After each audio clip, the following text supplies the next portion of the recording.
Today's mini lesson is a Collage Studio mini lesson. We are going to be creating a collage with a clear focal point. You will need a pencil, glue stick, and scissors, one background paper, and 3 colored papers.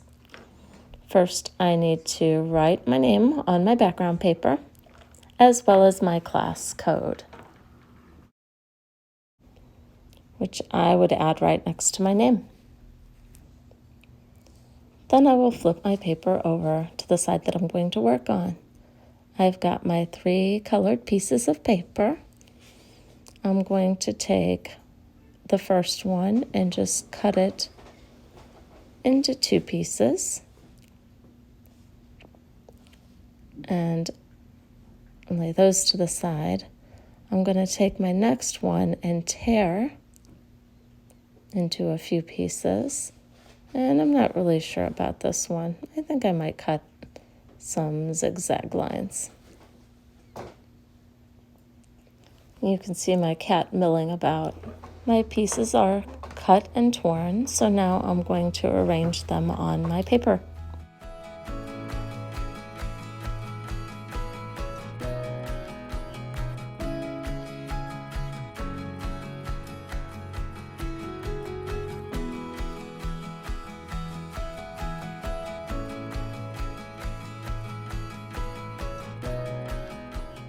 Notice how I really move things around and arrange my papers before I glue them down.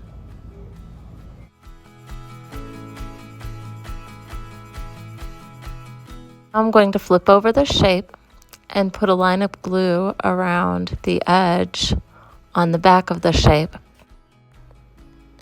It's important that these pieces lay flat for this project.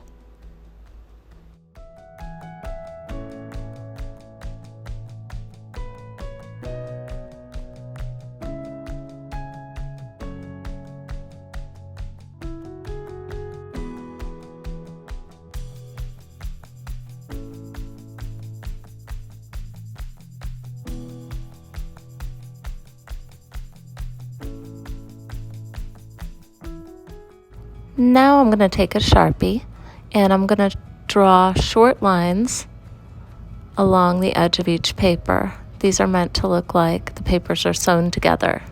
This sort of visual sewing creates a path to take the viewer's eye around the entire composition or the arrangement of shapes on the picture. The focal point in a piece of art is the area in your art to which the viewer's eye is naturally drawn. Right now I don't have a clear focal point. My eye moves around all the stitches and throughout the piece, but when I place this alligator on it, it becomes clearly the focal point. This is where I look first. The alligator is a good focal point because it is an unusual object to the collage and it's in a contrasting color. The black really shows up and gets your attention against the colorful background. I thought about putting my alligator in the center of the piece, but really successful focal points are a little bit off from the center of the paper. I placed mine slightly lower and a little to the right. The first step is to cut, tear, arrange, and glue your pieces down. Second, stitching. And third is to add the focal point. There are many color combinations of paper you can try and several objects for the focal point for you to choose from. I can't wait to see the collage that you make.